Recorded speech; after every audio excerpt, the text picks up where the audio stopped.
Welcome back to another episode of the Adventures of a Disney Dad podcast. Chip and I are back, and we're going to be talking all things Epic Universe. I'm fresh off the Epic Universe preview. Thank you so much to Universal Orlando for having me down to preview Epic Universe. I greatly appreciate it. As you guys all know, like I was hosted, but I give honest opinions. So if it's bad, it's bad. If it's good, it's good. So you're going to get my 100% honest feedback, regardless of whether they bring me down or not. Is the same way. So like, we are what we are. So we can get that out, up front as a disclosure. We very much appreciate it. It was an awesome opportunity and had an absolute blast. There's some things going on in the Disney universe I'm going to touch on really quickly. We got this new bar coming to Magic Kingdom. We've got some things opening this summer. We've got the new Starlight parade is going to be coming at the end of the summer. Things seem to be kind of ramping up a little bit. But I feel the pressure's on a little bit now, right? So that's the one thing that I want to touch on is that, like, we've touched on this podcast about, is Disney going to up their game? Is there a little bit of a competition? What impact will Epic Universe have? And after spending 2 days in Epic Universe, fully, ingrained in that park, I don't think that it will have any impact whatsoever. Yeah, I know that's your opinion. And I texted you that was my kind of like question. I texted you. And I will say this, we've watched some of the vlogs. We watched some of your videos. My kids are excited. Like I said, hey, there's a land for How to Train Your Dragon. I said, Isle of Berk, and my daughter's ears perked up. And she's like, wait a second. And we watched video on it, and she's like, all right, Dad, we got to go do that. That looks really cool. Now, we're not Harry Potter people. Maybe this summer we'll try and get into that. As you can see, my studio is diminishing right now. We've taken down a lot of stuff. We're moving.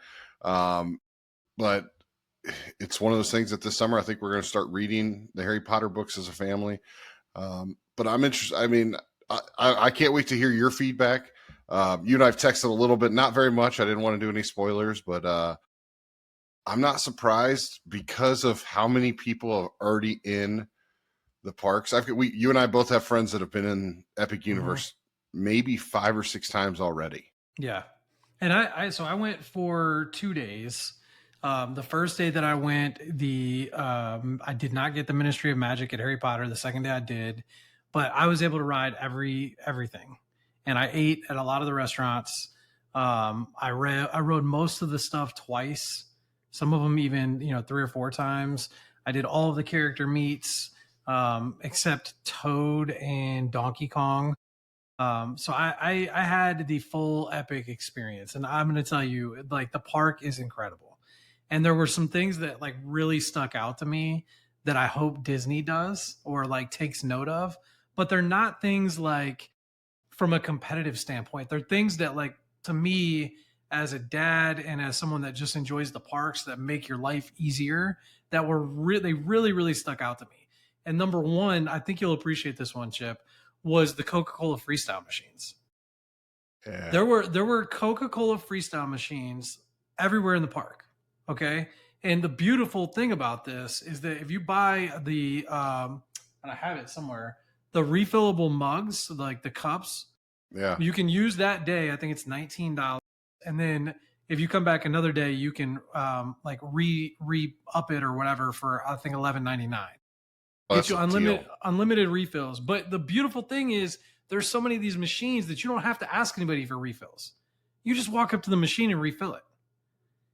And to me, that's a game changer. Like, you don't have to interact with anybody. You just walk up and pop into the line. And usually, like most of the places, there's 3 to 5 of the machines in that area or in the restaurant or whatever. You pop up, you refill it, you leave, you go on your way. You don't have to wait and interact with somebody to register or ask somebody to get you a refill. None of that, which is beautiful to me.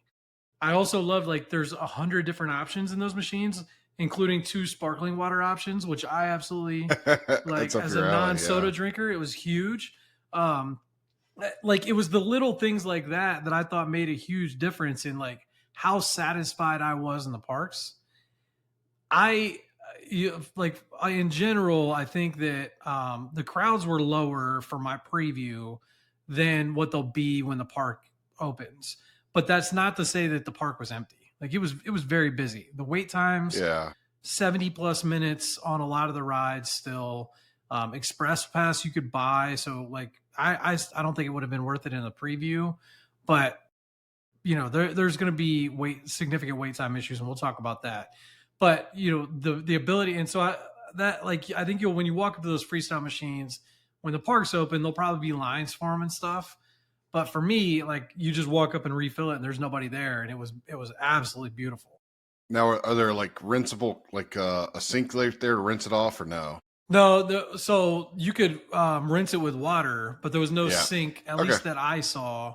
There are a ton of like water bottle refill stations, including at every bathroom, which was nice. The other thing that really stuck out to me, and I think you'll appreciate this as a dad, is that Universal allows stroller wagons.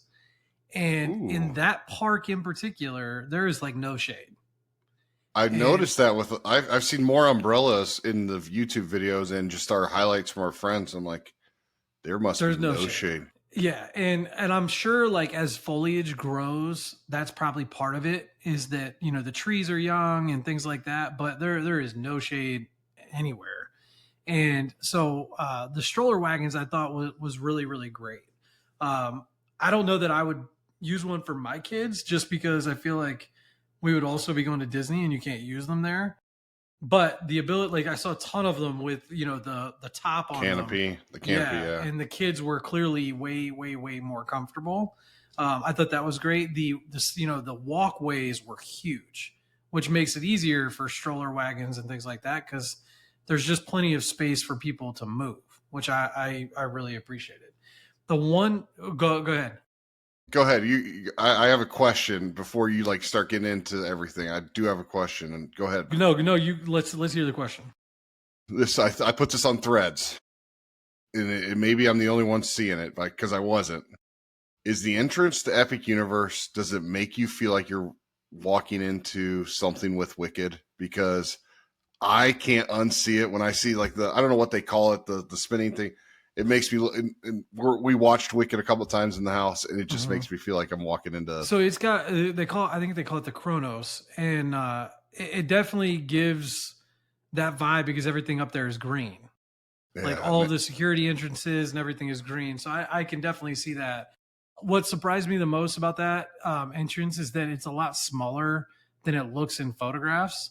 oh, So I think, by the end of it, there's like 8 to 10 security lines maximum to go through, and they go through them very quickly because it's all photo validation, not like scanning a band like you do at Walt Disney World or anything like that.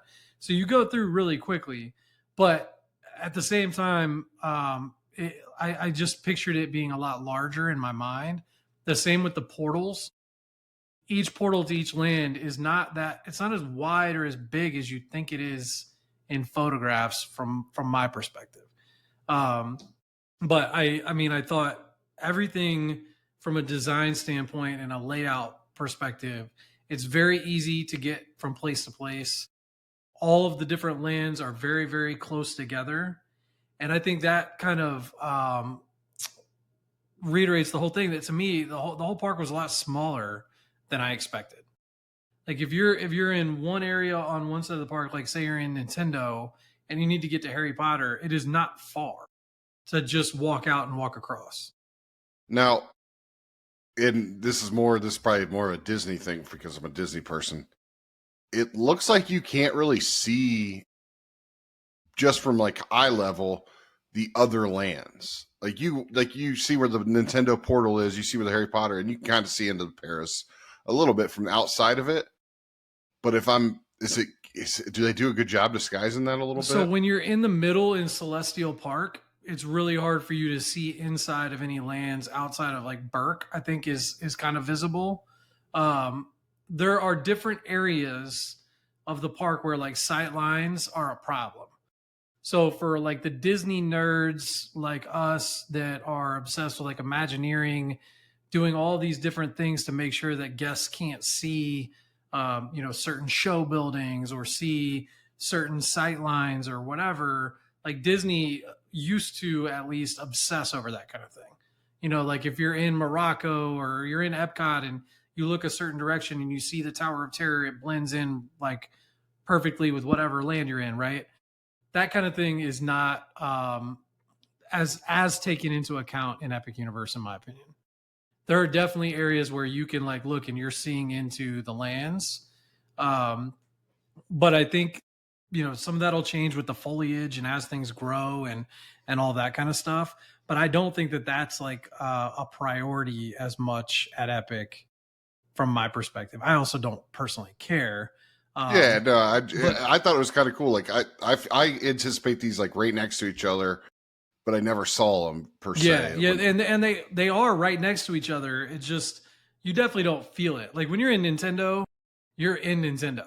And Dude, by in Nintendo, I mean like it is overstimulating as all get out. Like it, and it I is like love drinking a cup of coffee immediately.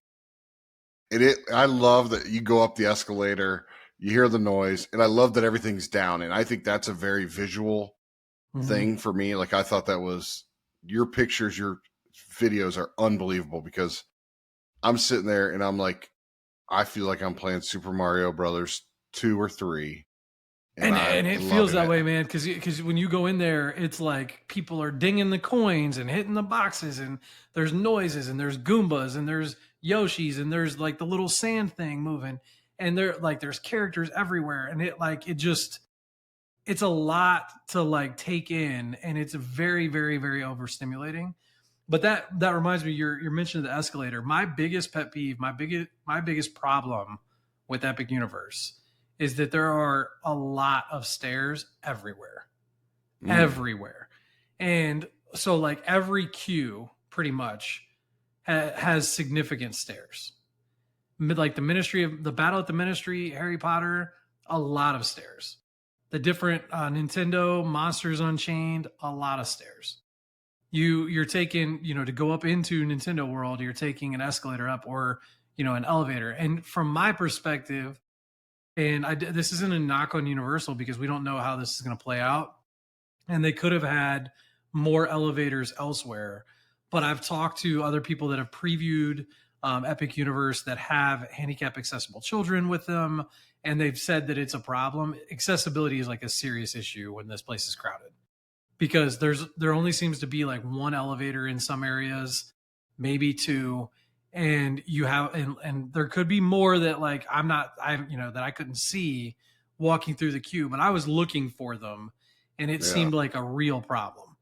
Um, and even just like kids getting tired and stuff. There's a lot of places where you're standing in line on stairs, and like for a theme park that's being built, you know, in 2025, that really surprised me because I thought accessibility would be, more of a priority. And again, that's sure. not to say that it's not, but it really surprised me how big of an issue that was. Um, and then, the other thing that I'll mention is the big debate to me moving forward when people are planning their vacations is how much time to spend at Epic Universe. Is it a 1 day park? Is it a 2 day park? You and I have talked on this show a lot about, can you go to Universal for like a full week vacation now? And while I think with the right family and the right kids with the right interests, you absolutely could. But to me, it's also very feasible that the average family, and again, I emphasize average, is going to be able to do Epic Universe in a day. Well, I feel that's really strongly crazy. about that. And here's See, here's the reason why, Chip. And I think our families are a good example. Our kids are going to be in a position where they're not going to be interested in Monsters Unchained because they're too young. no, yeah, The majority of kids that are even Harry Potter fans may not care too much about the Harry Potter land. And the reason for that, you walk in, you don't realize it's Harry Potter. Like at all. You see the wizards and stuff, and that's really cool.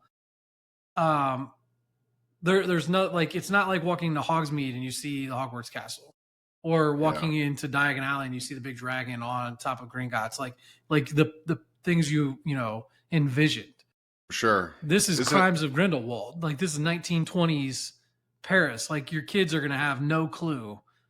is that mythical, or what's the movies? Crimes of Is that Grindelwald is, I believe, the second movies, but it's all part of the Fantastic Beasts series, right? classic? Yeah, I was thinking Beast. Yeah. So when you go in, there's a ton of like for Harry Potter fans, there's a ton of Easter eggs. I did a video on one, about a death from the movie, but there's others like you can see where Newt Scamander's book is on sale. The Fantastic Beasts book is on sale in one of the shops. You can see some of the paintings that are from, you'll recognize from the books, the original books are in some of the windows. Like there's a lot of hidden stuff. There's all the wizarding world things that you can do, like with the wands and having interactive moments and things like that.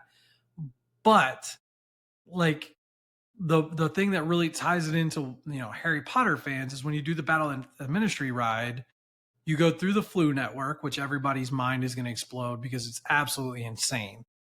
Go through the Flu Network and you're transported into the Ministry of Magic for Europe, right? Or Britain, right? So the one that you're used to from the books and the Harry Potter movies, that's the Ministry, and it's Umbridge's trial. So it's just after the Harry Potter movies, have taken place. Harry, Ron, Neville, Hermione, there are Aurors, and you see all of the stuff that you're used to from the movies really come to life, and it's the best queue and ride I've ever been on. Like I saw some of the video of the queue, and I'm just like, dude, that looks like. Yeah, I thought that was the ride. It's the queue. That's not even the queue. That's the entrance to the queue. So you go through the Flu Network and you come into the lobby of the Ministry of Magic. And when I said earlier that the entrance and the portals are smaller than they look in pictures, this is the opposite. That room looks small in photos, and it is absolutely massive. Absolutely massive. Like it feels like you're there in real life, and I can't emphasize that enough. But then the queue is like they could fit a 3-hour queue after that with all the areas that you go through, because you're going through all the Ministry hallways. You're going through Umbridge's office and the Aurors locker room and the Aurors memorial and all this other really, really cool stuff that you'll recognize from the books. What's really not explained is how you go from 1927 Paris to transporting in time to 20, whatever it is, 11 or 9. I don't remember when the Harry Potter books specifically take place. It's one thing to travel by Flu Network to another land, right? Which I can completely understand, but I don't get the whole, time travel aspect of it. But that's where like your kids will really absolutely lose their minds for the Harry Potter thing. And the show there is called Cirque des Arcanou. It's a circus from 1920s Paris, but it's all based on the Fantastic Beasts movies. Okay. And it's the best show I've ever seen. So it makes the Lion King show at Animal Kingdom look like child's play. Really? Absolutely incredible. And I did the How to Train Your Dragon show too. It was awesome. But the Cirque des Arcanou show was on a completely different level. Incredible. Absolutely incredible. And your kids will have their minds blown. But at the end of the day, in that land, there's only two things to do. You do all the other little activities or whatever, but there's a show and there's a ride, and that's it. Restaurants, shops, stuff like that. Now, let me ask this with that. Is it very like Rise of the Resistance, first time riding Rise of the Resistance feel? This ride blew Rise of the Resistance out of the water. Like the technology is so good, Chip, that you can hardly tell what's an animatronic and what's a screen. That's how good the screens are. Like you can't tell what's real and what's fake. And you can tell, similar to Rise, that because of the way the technology works, it's probably going to have a lot of downtime and like ride issues, especially, for the first couple of years. But it's a technological feat that is just, it's insane impressive. It is so, so, so good.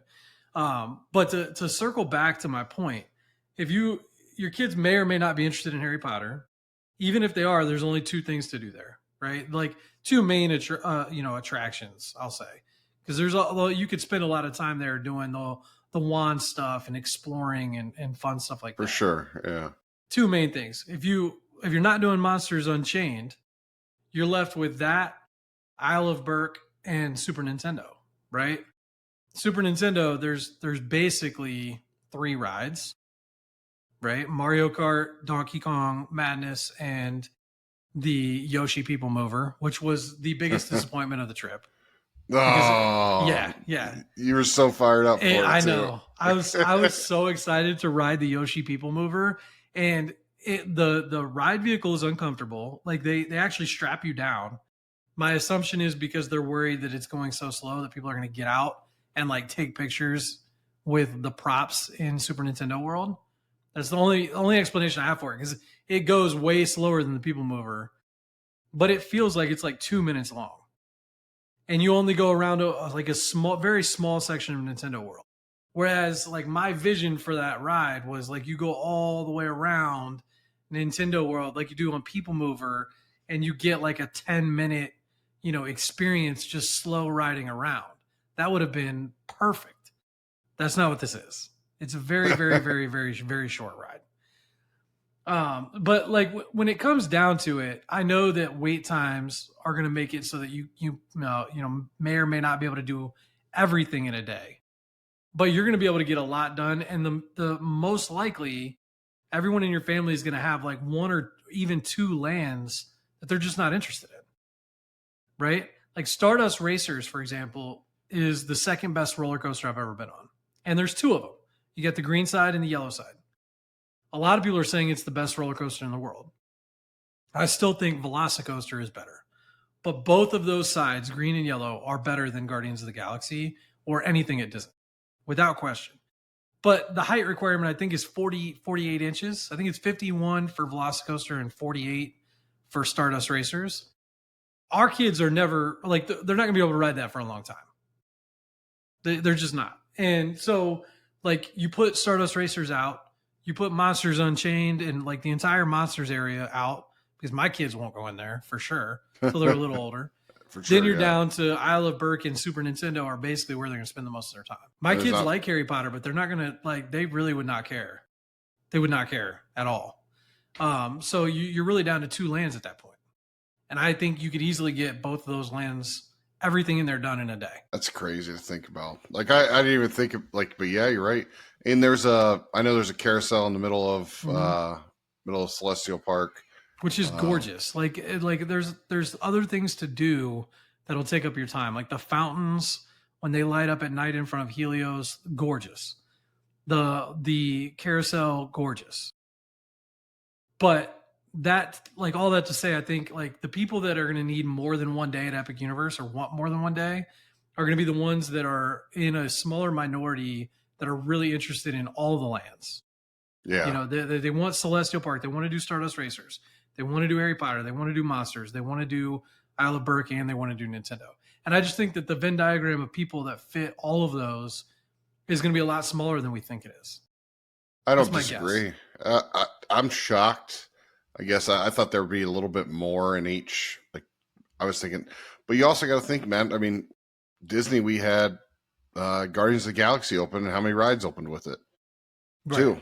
Yeah. I mean, Toy Story Land. One was already built, and they added a roller coaster, and they added essentially a carousel. I mean, yeah, like there's, and I guess that that in comparison, it's like having a Toy Story Land. There's only two attractions and then two dining spots there, right? So it's very similar in that way. I just think that what's different or unique about it to me is that the demographic of people that want to go to each land is very, very distinct. You're going to get all the people that love horror and Halloween Horror Nights. They're going to love spending time in Dark Universe. And I'll tell you, that Dark Universe was the most surprising area to me. I think I told you before I went down there, I'm not a horror guy. I don't like that stuff. Yeah. It was incredible. It was incredible. I think they might have the best meet and greets, by the way. And I haven't been there, but there some of the videos, pictures I've seen, I'm like, The Dude, I don't know. Frankenstein and Bride of Frankenstein meet and greet was the best meet and greet I've ever been a part of. The number one, they were like the those characters were absolutely incredible, and I can't even describe. Like it was just they were so good. And Universal, that's what they do, right? Like they're really good at the Halloween costuming and movie quality costuming. So I fully Essentially, expected that. and I think they hired everybody from Streetmosphere over there, and they're Yeah, but it was absolutely phenomenal, and the food in the Dark Universe area is phenomenal. The Monsters Unchained ride was like it was really cool. Not as good as Battle of the Ministry. To me, it was very similar to Rise of the Resistance in quality. So it's a great ride, um, but it's not one for me that I have to go back to over and over and over again. And that's just more like I'm not as into like Dracula and Frankenstein and that kind of thing. But that castle is insane, especially at night. And then when you look at the werewolf ride, the Curse of the Werewolf ride, it's a fun, smaller coaster. Like I would want to take my kids back there to ride that roller coaster, but I just think that they'd be like a little too freaked out at their age. yeah. But it's a good like middle age to teenage ride that I think a lot of kids will have fun on. That werewolf coaster. Um, but it was far and away the most surprising portal because I really enjoyed hanging out in there and I didn't expect to. Yeah. It was really surprising to me. Is that maybe because of you're an adult and you were with adults? Of course, I mean, yeah, like if I was with Man, my kids, we wouldn't have even walked back there. But yeah, I'm just wondering it. Like, I mean, I would seem to enjoy that more if I'm like, if you and I are back there, we'd probably like, all right, let's 100%. dissect this a little bit. But 100%. But like now, it's what like the I found myself like wanting to just hang out in the Harry Potter area.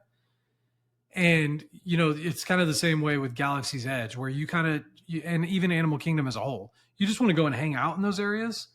yeah, Dark Universe felt like an area that I could just go and like get a drink and just hang out, which was surprising. Like yeah, it's very rare that you can see a place where the tavern, like the burning blades, it literally lights on fire, and you want to go and just like kind of watch that stuff, and yeah. you want to watch the characters roaming the streets. It's just a lot of fun. Like everything's different every time you're there, which I think is really interesting. Um, Let me ask a question. This kind of going back from our friends that are going to be going there. Logistics there, Matt. Let's say you're staying over at Hard Rock or something like that. How are you getting over there? So you can take the bus from all of the resorts, and then Helios has its own entrance to the back of Epic Universe, which makes it more appealing to stay there. But you can't like Uber there or park there. I think they charge $150 for parking to prevent people from like Oh trying to yeah, park there and then go. And even if you do, unless you meet like certain minimums at the bar or a restaurant, like where you spend a certain amount of money, they won't let you come in through that entrance to Epic Universe because I had they're heard really trying that. to prevent that. I'd heard that. Yeah, So it does give a big perk to people staying there because you literally just walk up to your room and seeing that park and the fountains at night is just gorgeous, right? So there's that Stella Nova and Terra Luna. You can walk and it's like a 10-minute walk. Um, but there's ample parking also, so that's like logistically getting there. The one thing I want to make sure everybody knows is that rope drop I think is really unique there, at least for now. They could change in the future, but for now, the only portals that are open at rope drop, or I guess portal, is Nintendo. So you can either rope drop Stardust Racers, you can rope drop for early entry. So early entry for us was 9 a.m. The rest of the park that was non-resort guests could go at 10, but it was oh, at 9 a.m. Super Nintendo Land opened and Stardust Racers opened. So you could go to either one of those. And basically everybody else that's not a resort guest that can't do anything until 10 can come into the park, and they have like holding areas very similar to what you'd see at Disney where the non-resort guests have to wait in a line for whatever portal they want to go into. So you could go like when we went to Nintendo early entry, the line for Donkey Kong Madness and Mario Kart was immediately like 80 minutes. because everybody's going there because you don't. The only other option is Stardust Racers, and for Yeah. anybody with kids, you're not going to Stardust Racers. So the other thing that like strategically we kind of learned is Stardust Racers absolutely eats people. So like the Yeah, that's line was right. never more than like 30 or 45 minutes. And even when it said 45 minutes, it was really only like 20 because people go through it so fast. And that leads me to one other thing that was one of the really cool benefits of Epic Universe. So at Chip, I don't think you've been to Universal, so you might not be aware of this. The majority of the rides at Universal, you have to put your stuff in a locker. Yeah, The yeah. same is true at Epic Universe, and it's if you have been on Tron, it's very similar. The cool thing about Epic Universe is they have a camera. You don't have to scan anything. You walk up and put your face in front of the camera, and it pops open a locker. When you come out to get your stuff, you put your face in front of the camera, and it pops open your locker. That's cool. And but people move so much faster Yeah. because the technology is so much better. It was absolutely incredible. I was really, really impressed by it. And so Stardust Racers, you have to go through the lockers plus the metal detector before you can get on the ride. And I think that that's part of the reason why the wait times will say like 45 minutes. But if everybody's moving through those things, it goes a lot faster than that. But from a rope drop strategy perspective, you've got like if you're a non-resort guest, if you're coming over for the day from Disney, you got to really think about where you're going to go first because there's going to be lines places. And if you're staying at a Universal Resort, at least for now, you've really got to get there early to make sure that you're at the front of the Nintendo stuff if that's what you want to do so that you can get stuff done. Yeah, it was really interesting. So, how far away, if I'm going to park hop, is it going to take me from Epic over to I think it'll be Islands of about a Adventure? 15 or 20 minute bus ride. Okay. And I like it was, I want to say it took about 20 minutes for me from Cabana Bay on the bus, which is close to the older parks, to get there. And overall, I think like the best strategy for Universal is to try and get where you're spending 3 or 4 days at Universal. You get 1 or 2 days at Epic and 1 or 2 days at the older parks with Park to Park, and you can have a really, really great vacation. So to me, that means you're spending 5 or 6 nights, and it's absolutely worth it. So I do think that ultimately you can go to Universal and not go to Disney at all, and completely fill up your time and have a blast. For sure. And you could even spend more time there, in theory, because there's so much to explore. Well, and you can pool hop, right? You can Yeah, technically. you can do that kind of stuff at Universal, but I don't think you really want to. Like I don't know if it, you. Yeah, it's kind of hard to. Like, you don't want to walk. and most of their resorts, like the pools and the resort quality is really really nice. Like their value resorts to me are significantly better than the value resorts at Disney. For sure, definitely are. Cabana Bay is cheaper than the All Star resorts and way nicer for families, in my opinion.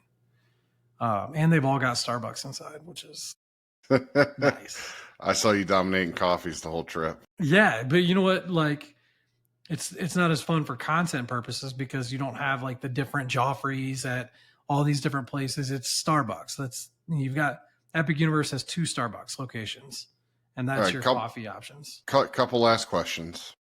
Favorite meal you had and favorite snack you had. So I didn't do a ton of snacking. Like I tried the mac and cheese, bread cone thing at the Isle of Burke, and I thought that was solid. But the line for that was really long because all the influencers were posting about it. So I think a lot of people wanted to try it, and it wasn't worth the amount of time that I waited for it. And I also struggle. It's like when we had the mini sisters on. Do you remember when they talked about Columbia Harbor House at Magic Kingdom and like wanting to eat soup? Oh yeah, I yeah. can't bring myself when it's hot to want to eat like a hot mac and cheese, right? Like I or can a do it if I'm soup. sitting down. I can sit down and eat it, but I'm not gonna But I'm a mac. That's my favorite meal. So Well, but think about this. There's no shade, so you're getting it from yeah, a stand, and you're walking around with this like bread bowl of mac and cheese, essentially. And to me, I don't know. It's just not as appetizing to me. But it was solid. Like I would have it again. But I did do a lot of the meals. So I did Das Steakhouse in Dark Universe. I did Pizza Moon, which was much closer to like Via Napoli than it is like Pizza Oh, Rizzo or yeah. um, It looks elsewhere. good. I know Matt put a couple things up there and it looks Yeah, really our good. friend Matt Richardson put a couple things about the food on, and he and I ate Pizza Moon together. So it was very very good, very close I would say to Via Napoli, but not quite as good. But it was very good and very similar style pizza, little thicker I think than Via Napoli. We ate at the Mead Hall at the Isle of Burke, which was themed phenomenal. Like it was what you'd expect from like Viking style food. I had like carrots, a baked potato, and I don't remember if I got like a steak or something. Oh no, I got the sausages, like the Okay. Polish sausage, and it, Yeah. it was it was okay. I wouldn't do that again. I All, wouldn't do that all again. you just said Polish sausage, and you live in Chicago. I'm thinking SNL right now. Sorry. Yeah, I think Matt and Chris, who I was with, really enjoyed that a little bit more. It wasn't for me, but it was I would call it a healthier option for theme park food because they did have more like vegetable style stuff that you could get. My favorite meal though was and I can never butcher the name, but it was the cafe in the Harry Potter world. And so I had a turkey, I guess it'd be a baguette, and I need to like remember and go through the menu before I like make a video on it or whatever. But so I sat there to make the video that I posted on Instagram this week about the hidden Easter egg from the Crimes of Grindelwald, where you see the family get murdered. Sure. Yeah. The restaurant is across the street from that. So I asked to sit outside so that I could have lunch and film that window. And I filmed the window for over an hour before I finally saw the green light happen. So that's why I wanted to eat there, was to be able to try and see that, because I knew that it was random and it didn't happen frequently.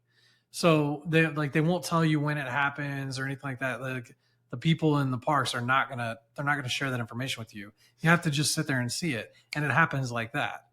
So I sat down at one of the tables outside and put my camera on it and just hit record, and I ordered my lunch.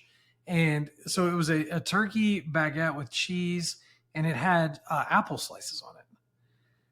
And normally that's not something I would get. Yeah. It Was it was brie? absolutely phenomenal, Chip. Like it was one of the best sandwiches I've had in a really long time, because it had just a little bit of that like apple sweetness to it that it like I mean it was so good. I want to go back and get that again. And I haven't felt that way about theme park food in a really long time. Like I really want to go back there for that sandwich. It was really I, good.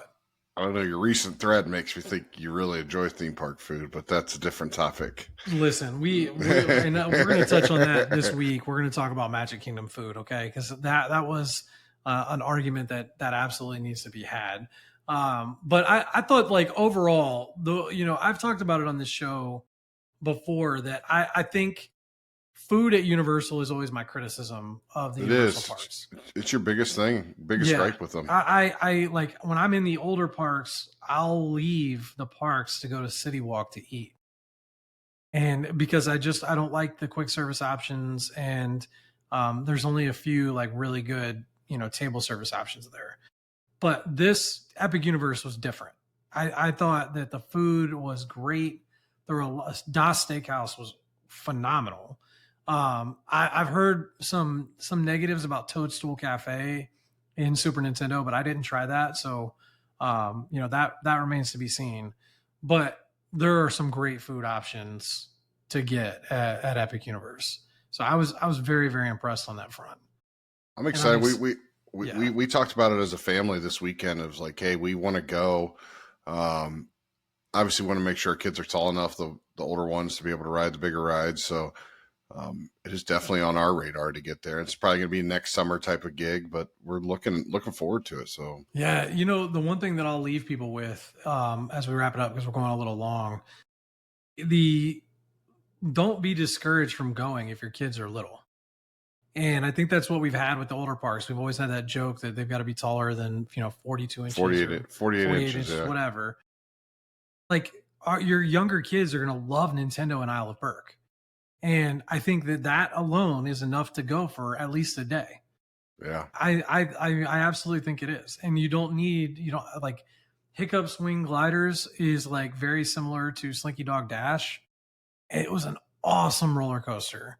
And the theming and the meeting the dragons and the shows, like I would really encourage people, don't get discouraged if your kids are what you perceive to be too little to ride Stardust Racers or whatever. Who cares? Like they'll eventually be able to ride that roller coaster, but they're gonna grow out of Nintendo World and For they're gonna sure. grow out Yeah. of Isle of Burke. So like take them while they can enjoy it. That's my 2 cents. If you want help planning your Epic Universe or Universal or Walt Disney World or Disney Cruise Line vacation, I'd love to help you. All the links to get a free quote are in the show notes. Some exciting trips coming up, and next week we've got a great episode coming out.